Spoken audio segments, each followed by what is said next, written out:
Honorable Premier and Ministers of Government, our listeners and viewers, members of the media, good afternoon. As the COVID-19 situation continues to evolve daily, the government of Montserrat will continue to provide updates on decisions they have made and will also engage with the members of the press to answer questions and clarify any misunderstandings as appropriate. In today's press conference, Premier Honorable Joseph E. Farrell, Deputy Premier and Minister of Communications, Works, Labour and Energy, Dr. the Honorable Samuel Joseph, Minister of Education and Health, Social Services, Honorable Charles T. Kernan, Minister of Agriculture, Lands, Housing and the Environment, Honorable Cranston C. Buffong, and Parliamentary Secretary in the Ministry of Education and Health, Honorable Veronica Dorset Hector, are here present at today's press conference to provide you with updates and respond to your questions as appropriate. The Premier will first deliver some remarks, after which the members of the press can ask questions based on what the Premier has outlined in his remarks, and the ministers are also available to respond to questions as appropriate. The time allocated for questions is 25 minutes. Premier, your remarks.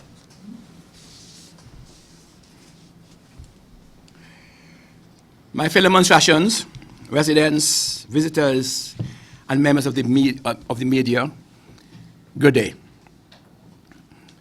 As promised in my last statement to you, I will endeavor to update you on my government's actions as we work through this COVID-19 pandemic together.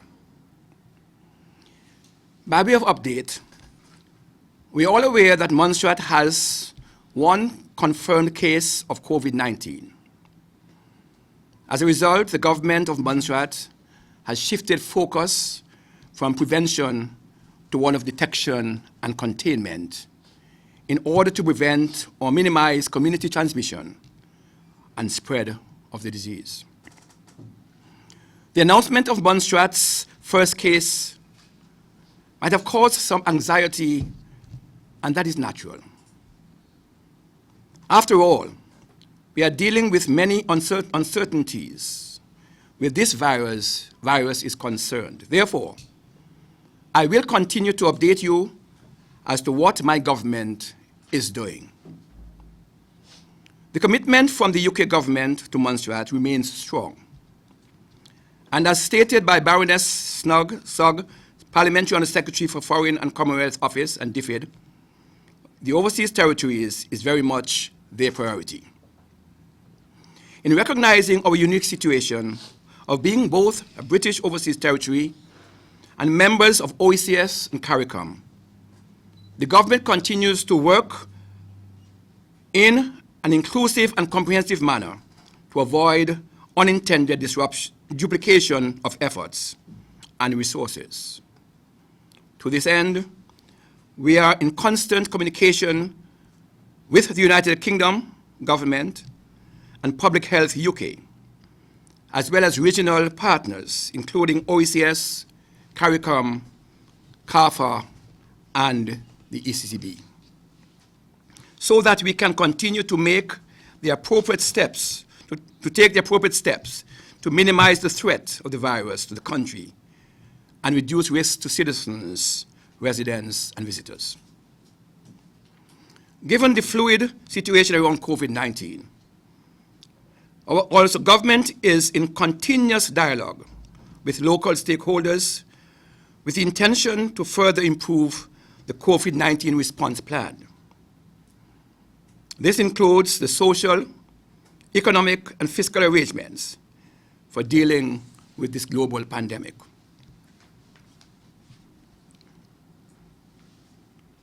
Support from UK and regional partners, including the following: further medical equipment and supplies, ventilators, the COVID-19 testing capacity, PE, and so on. Additional medical personnel and technical advice and support for detecting, managing, and containing infectious disease and COVID-19. To provide a sort of timeline. As Premier and Minister of Finance, I authorized the Ministry of Finance in January 2020 to immediately release funds to the Ministry of Health for the purchase of medical equipment, protective clothing, and supplies in preparation for any impending COVID-19 cases as phase one of our preparation. Cabinet then took the early decision to invoke the Public Health Act in order to legislate and appoint the Chief Medical Officer as quarantine officer. Following that, Cabinet requested of the Governor to summon a meeting of the National Advisory Committee, given the importation of cases within the region and the subsequent announcement of COVID-19 as a global pandemic. We then learned of the unfortunate British Airways Flight 2157, which included 104 passengers bound for Montserrat, and the positive COVID case of an Antiguan national coming off that flight.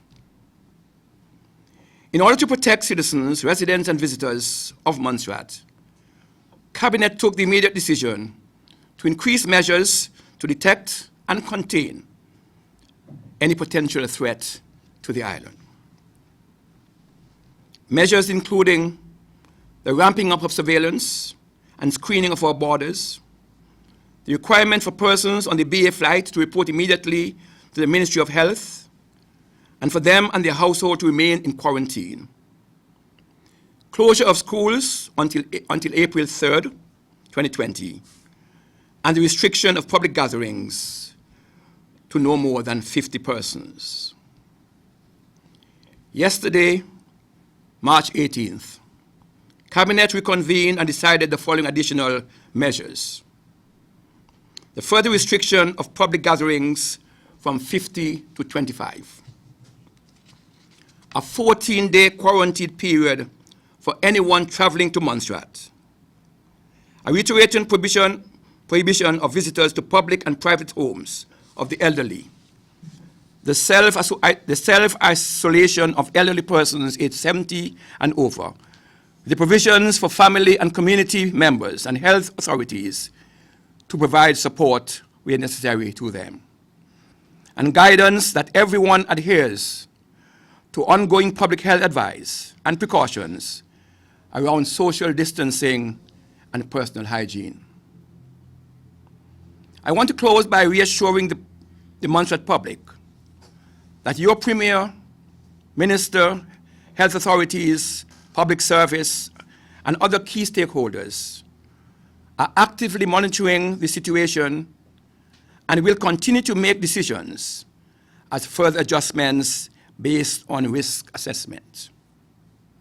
However, whilst we continue to do all in our power to keep you safe and healthy, we also need everyone to play their part to prevent, detect, manage, and contain the spread of this deadly disease known as COVID-19 within our community.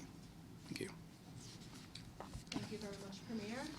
With that said, the head table is now open to questions, and I remind you to keep the questions in line with the COVID-19 discussions and the statement that the Premier would have just made. Before you ask your question, please identify your media house as well.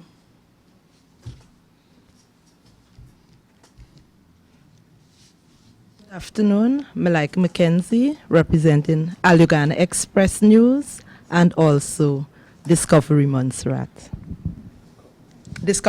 sorry. Premier, there are rumors that there is more than one COVID cases here. How many people have been tested so far, and have they sent off any more samples to be tested? Can I defer the question to the Minister of Health, please? Yes, there's only one case that we know of. 3 were sent off and 2 came back, as I said on Tuesday, negative and 1 positive. We know of no others.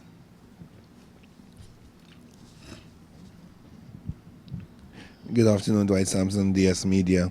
Noticeably, the police absence in today's press conference. How involved is the police service, especially now that we have reduced the number from 50 to 25?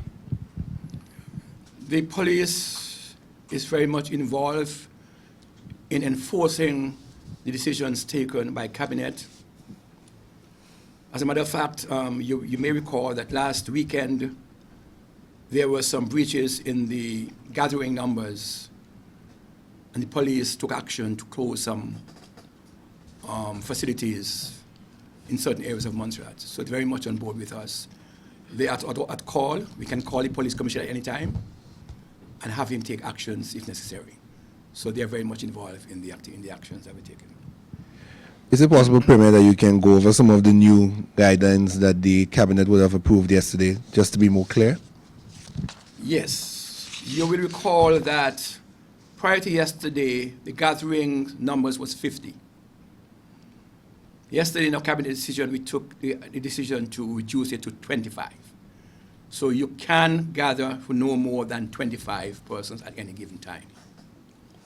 Secondly, in an attempt to restrict the number or the exposure of persons on Montserrat, we introduced a new decision where anyone coming to Montserrat from this evening goes into automatic 14-day quarantine. Anybody. Once you get in Montserrat after tonight, you must understand that you will be in quarantine for 14 days. And we want to protect our seniors, because as we hear from time to time, they are the most vulnerable. So we have instituted regulations where persons should not visit them. And I think the Minister of Health has put in place non-visit rights to the homes. And we are asking the community on a whole to support these senior citizens in helping them. Maybe they might need shopping or give a call, and to assist them so that they don't have to expose themselves to the public. These are some of the measures that we took yesterday.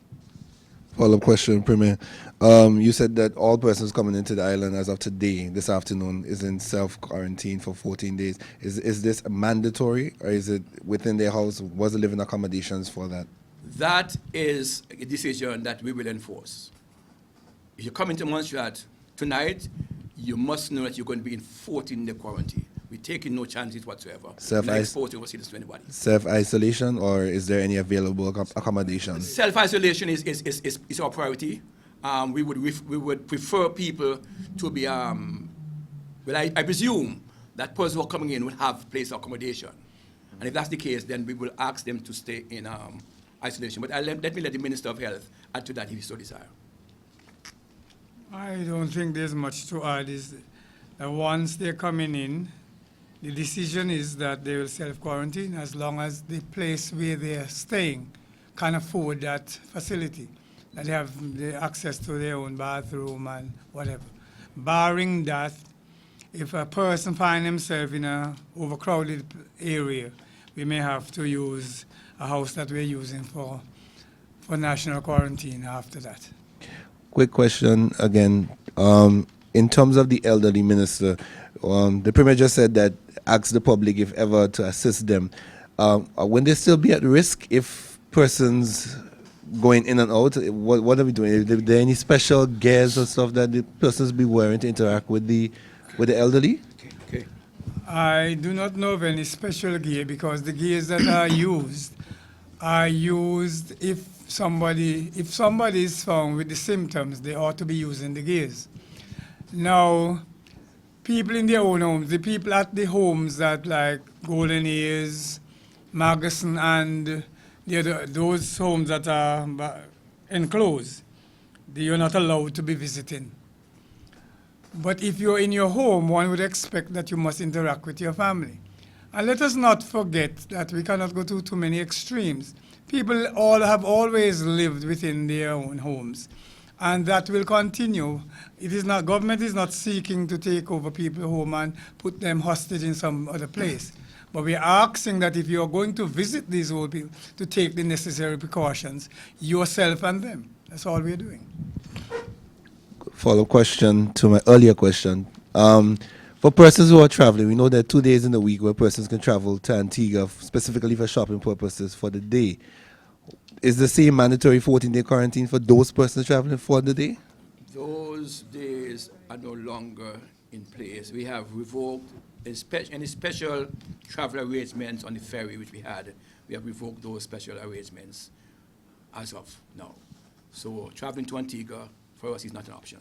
So persons can't go to Antigua and do any shopping anymore. So that's I'm concerned. You could, but when you come back, you go in quarantine. So, okay, that's what I wanted to be clear You about. could, but you come back and go in 14-day quarantine. Okay. Yeah. I think the advisory will encourage people not to make unnecessary trips Yes. out of Montserrat. If they are not necessary, going to shop in Antigua may not be necessary, because things are here.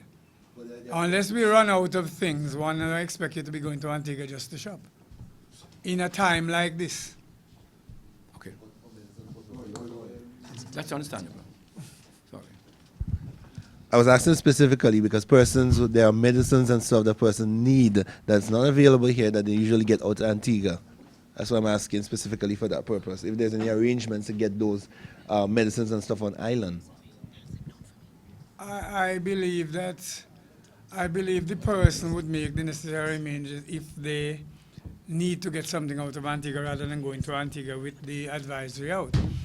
And for chronic disease and all the other things that government provides medication, I expect they will try to tap into the government resources at the same time, barring that if they don't really have to go, knowing what is happening now, they wouldn't want to go to Antigua just to expose themselves. What we have asked for is non-essential travel. All non-essential travel should be restricted. Basically, that's what we're saying. Good afternoon. I'd like to say thank you for affording us this opportunity to get some information coming out. I'm James White from Radio Montserrat. Mr. Premier, my first question at this point would be, you would have had the cabinet meeting yesterday and you would have made some decisions. In terms of additional support from both the ECCB, we've heard of this $4 million facility where $500,000 is afforded to each territory.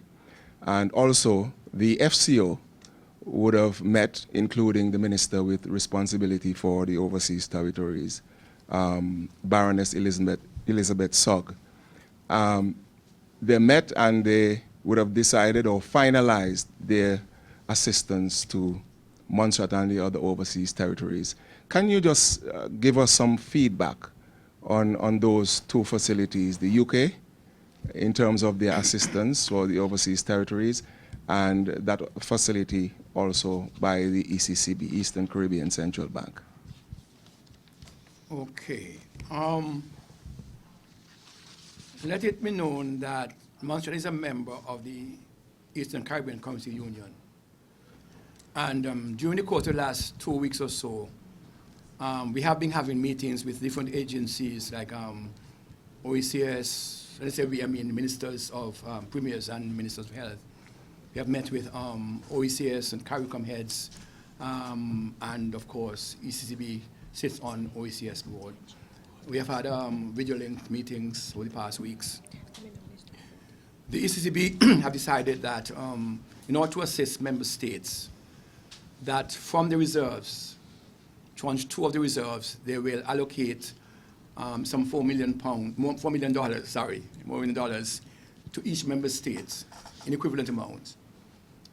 The monies are to be spent, one, on buying equipment, preparing for COVID. The first tranche was $250,000 is given to us to prepare for COVID-19. The second tranche of $250,000 is given to the OECS as part of our overall pharmaceutical and other arrangement that we have with them. So, because bear in mind that even though we have COVID-19, there are other medical cases that will come in between, and we have to also prepare for those elements as well. So, whereas we understand that all the money is not just spent on COVID, there's still hypertensive, there's diabetes, there are other cases. So OECS is managing that other $20,000 based on our needs and our drawdown. We will be telling them what we need. So that is That is the OECS. So it's not, we're not getting $500,000 in Montserrat. We're getting $25,000 for us to do preparatory work, and the 252 is managed by the OECS based on our drawdown and what we need. Yesterday, I had a telephone conversation with Baroness Sugg, and we had very good conversation. She has promised, we have sent a list off, and said, with the Ministry of Health, I've sent a list, compiled a list and sent off for some basic, respirators and other things.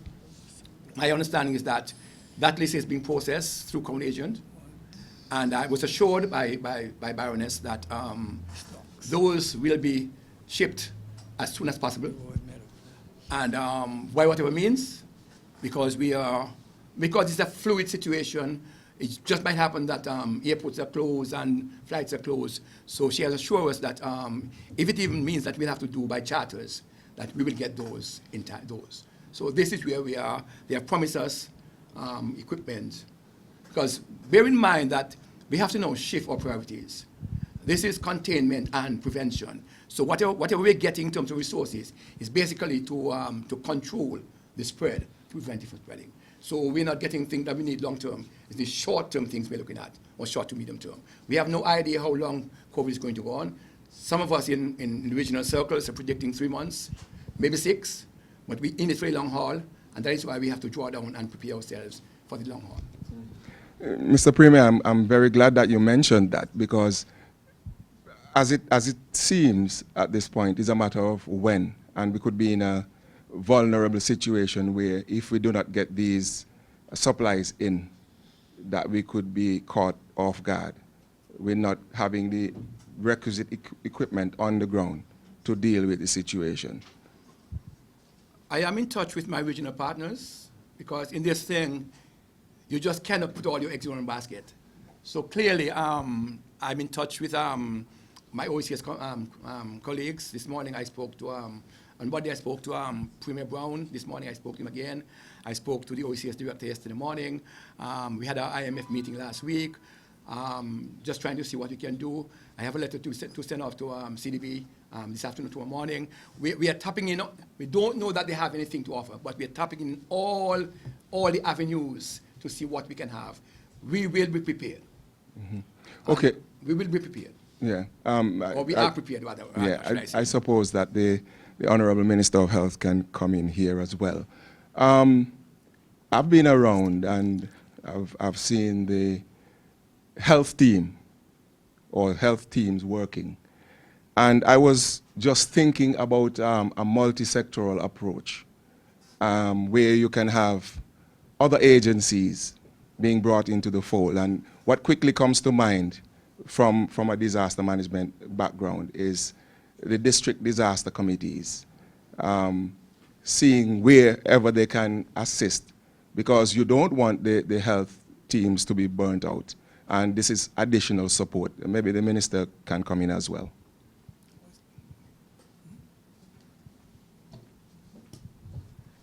I believe there's a cross-sectoral team that has been meeting as well.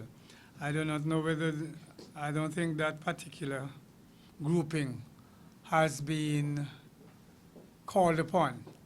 One has to bear in mind also that some of those people on those particular grouping are at a particular age which you do not want them exposed as well. So while we can look at that and include them, we are very mindful that we might put some people to risk that we don't need to. But it's a good idea, thank you. Yeah. Okay, before I pass to my colleague, Minister of Agriculture, the issue of food security quickly comes to mind. If we have lockdown or restrictions, as the case may be, what are the provisions to ensure that we have the necessary amount of food supplies?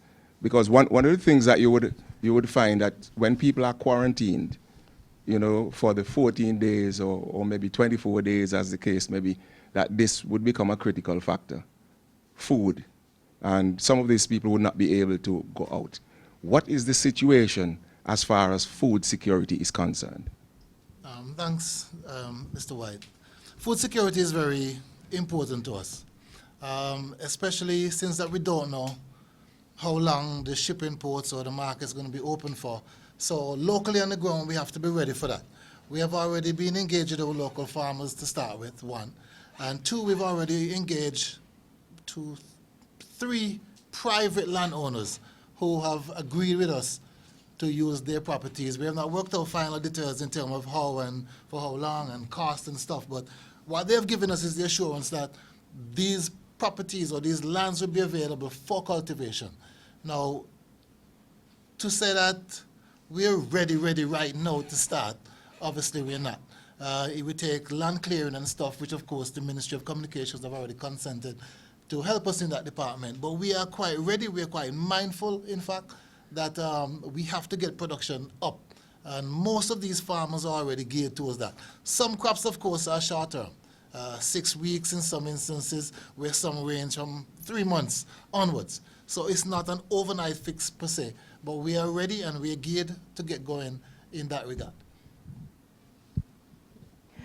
Good afternoon, everyone. Vinaya Bass, 664 Connect. My main question is regarding the ferry. Seeing as it's our main mode of transportation at the moment, what has been done to train the staff in COVID awareness, also in terms of sanitizing the ferry, and are passengers being screened before they leave Antigua and come to Montserrat? That's all, There have been discussions with the ferry operators, and we have also been providing the necessary equipment, gears, and disinfectant, because not every disinfectant that you can use, so that the ferry is disinfected. The staff on the ferry are also being trained to prepare themselves for that. Passengers are also going to be screened, and we are going to increase our vigilance in terms of screening passengers. You also know that we have made arrangements for our flu clinic, so that if anyone has any symptoms, we've put in place a hotline. When the hotline is not available during the week, we're now putting that as well in the hospital. So there's a particular line that you can use. So yes, and also we are liaising with Antigua with respect to how we operate our ferries and making travel less hectic. It's a very critical time, it's a very stressful time for everyone, and so we're all working together to ensure that our people are protected and this challenge that we have is contained as far as possible. May I say that we're not just now starting to think about what we were doing. Even before it came to this point, health officials, we were meeting, we were planning our quarantine area, our quarantine isolation houses. Those things are in place. What we are not doing, I will admit, we're not publicizing exactly where the locations are, because people will start stigmatizing, and that's what we're trying to avoid. We are here together. We're in it together, and we do not want people to feel like pariahs in their own islands, even those of our visitors who are here. Whether or not we canceled, many of them still would have insisted on coming home. This is their home. We still want it to be their home. We're not running them, but we're saying let us all exercise wisdom and do what we all need to do. So again, traveling on the ferry, we know it's not business as usual. So boarding may take a little longer. Disembarking may take a little longer. Let us work together. And anything that you notice that there's a lax, call us. Let us know exactly what is happening, and I can assure you with the health team and myself and our minister, we will get on it as quickly as possible. We truly welcome anything you have observed that seems to put yourself or any other passengers at risk. Let me just add to this, please. Presently, the ferry is being sanitized before and after each trip, so that's an assurance. The other thing, I don't know if it's a myth, I think the whole idea of screening, the protocol demands that our health authorities look for symptoms, persons who are displaying symptoms, because you can understand that if you're going to screen 200 passengers or 300 passengers, it's going to take a while.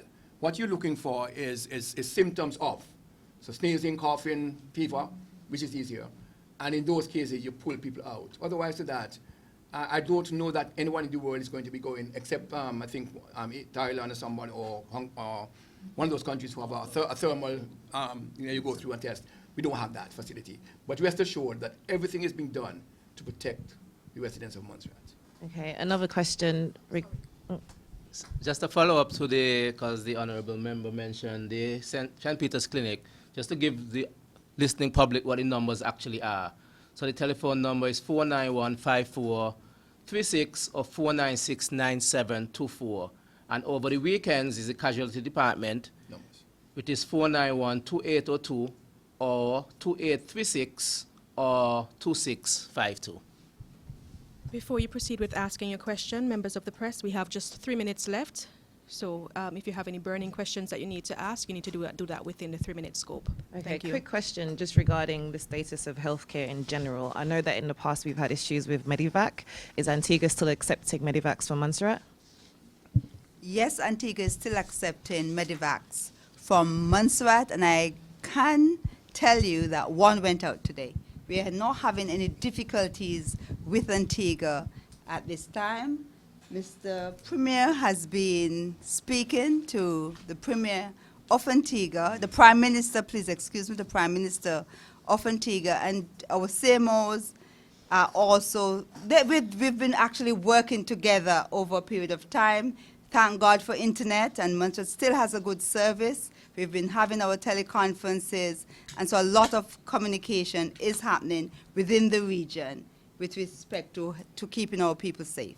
Let us not forget, as I said before, COVID-19 is not the only thing that the health sector has to deal with at this time. We have other cases, and in fact, Premier Brown has assured me in a conversation I had with him, I think on Monday or Friday last week, that he is very secure. He stands by me, he's willing to give me whatever I need, and he's open for us to, for patients to go to Antigua still. So rest assured that we are on it. Honorable Minister of Health. Final question. Follow-up. Honorable Minister of Health, just to clarify that we have not had any more persons tested because it wasn't clear. And if that is so, why has we have not had anyone else tested? And following that is saying that reliable information suggests that certain officials who came into contact with the confirmed case have been taken off duty. Have they been tested? And if not, why? I am afraid I cannot really answer that part of it of somebody being taken off and not being tested, because remember that the whole premise is whether you're showing symptoms or not. And if there's no symptoms, most likely you will not have been tested. But I could ask the PS who might be in a better position or Parliament to explain to you. I just wanted to indicate that we would have opened the flu clinic today. I would not be able to tell you at this time what samples would have been taken by the medical team. We would have that later. In fact, tomorrow we have a COVID-19 ministry response team.